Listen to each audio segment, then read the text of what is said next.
श्री चंद्रशेखर जी, धन्यवाद। घड़ी का और समय का ध्यान रखो। 6:30 बजे मंत्री जी का मैं जवाब आना है। आपके एक से एक शब्द की वैल्यू समझता। आप कहो मैं बैठ जाऊंगा सर। नहीं, बोलिए, आपको बोलने के लिए देश की जनता ने भेजा है। धन्यवाद, धन्यवाद अध्यक्ष। हम आपदा प्रबंधन संशोधन विधेयक पर विचार कर रहे हैं सर, जिसमें मूल अधिनियम की 79 धाराओं में से 51 धाराओं में संशोधन का प्रस्ताव है।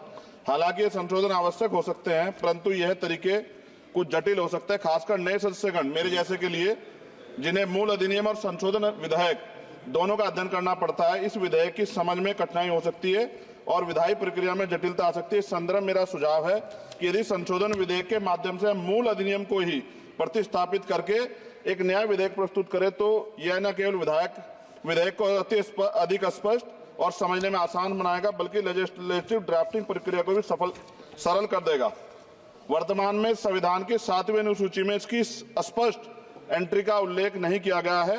मंत्री जी कृपया यह बताने का कष्ट करें कि वर्तमान विधेयक संविधान की 7वीं अनुसूची के किस एंट्री में कवर है।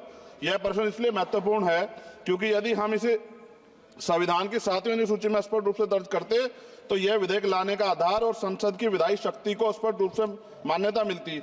इसके बिना यह विधेयक संविधान के तहत अपनी पूरी वैधता का दावा नहीं कर सकता, जिससे इसे लागू करने में होने में अस्पष्टता उत्पन्न हो सकती है। इसलिए मेरा सुझाव है भविष्य में इस प्रकार के विधेयक लाते समय संविधान की 7वीं अनुसूची में आपदा प्रबंधन के लिए एक स्पष्ट प्रविष्टि जोड़ी जाए, ताकि संसद की विधायी शक्तियां स्पष्ट रूप से विधेयक और औचित्य की तरफ पूरा करें।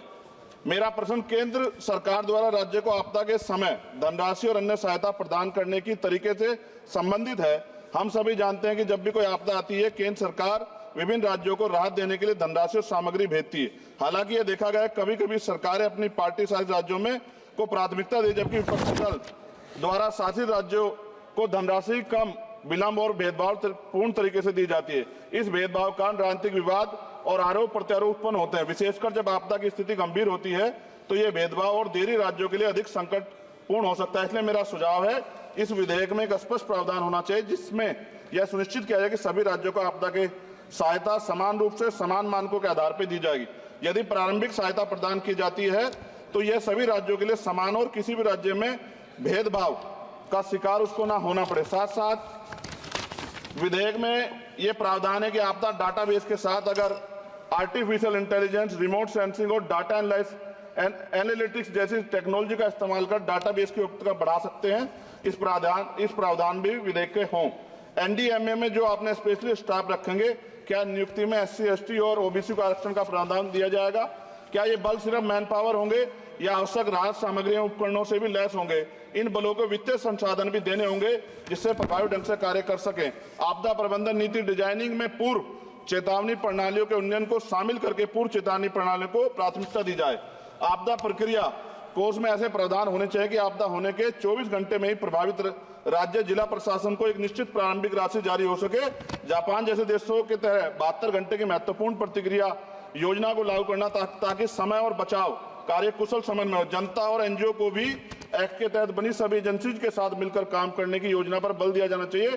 किंतु संशोधन विधेयक में ऐसा कोई प्रावधान नहीं दिखता जो कि आपदा के समय नागरिकों, NGO और सामाजिक संगठन रोल को सुनिश्चित करे। आपदा राहत को नागरिकों के लीगल राइट बनाने पर जोर देना चाहिए। और अध्यक्ष जी, सबसे महत्वपूर्ण ये है, आपदाओं में अपने परिजनों और संपत्ति को खोने वाले व्यक्तियों के मानसिक स्वास्थ्य को सहायता प्रदान करने के लिए मनोवैज्ञानिक पुनर्वास कार्यक्रम को आपदा प्रबंधन नीतियों में एकीकृत करने की आवश्यकता है। वायु प्रदूषण ये भी एक तरह का डिजास्टर है। दिल्ली और NCR के तमाम क्षेत्रों में अध्यक्ष जी इतनी बुरी हालात है, हवा जहरीली हो गई है। मेट्रो सिटी में सब जगह हाल है, इसको भी इसमें जोड़ा जाना चाहिए। लोगों का जीवन कीमती है, लोग जब सुरक्षित नहीं रहेंगे तो फिर जीवन कैसा? सर, नगीना लोकसभा क्षेत्र से मैं आता हूं सर। किसानों को हर बार बाढ़ के कारण नुकसान होता है और जब वो जाते हैं दफ्तरों में तो अधिकारी धमकाकर भेज देते हैं वापस। कोई मुआवजा नहीं मिलता, मुआवजा के नाम पे खाना पूर्ति होती है। सभी लोगों में चिंता है अध्यक्ष जी। इसलिए मैं माननीय मंत्री जी से मांग करूंगा कि जो मांगे हम देश में रखी हैं, अगर उनको जोड़ दिया जाए तो इसका फायदा आम जनता, किसानों, सब उन वर्गों को मिलेगा जिनके लिए हम लोग सोचते हैं। और भारत बड़ा देश है, बड़ा भूवर्ग है, कहीं बाढ़ है, कहीं अग्नि है, कहीं जो है रेत की समस्या है, तमाम तरह की मुसीबतें यहाँ है। तो मैं माननीय अध्यक्ष जी आपके माध्यम से सरकार से मांग करता हूं और माननीय मंत्री जी से कि इस बिल पे, जिस विधेयक को और मजबूत करें जिससे इसका लाभ जनता को। माननीय अध्यक्ष जी आपका धन्यवाद। नहीं, नए सदस्य हैं, लेकिन उन्होंने बहुत अच्छा विधेयक पर बोला है। पड़ोस वाले भी समझ लो,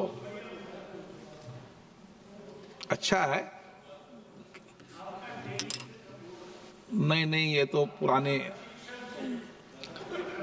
यहाँ पे आप जैसे लोगों के अनुभव का लाभ मिलता है इनको, पर आप थोड़ा अनुभव ठीक दो इनको।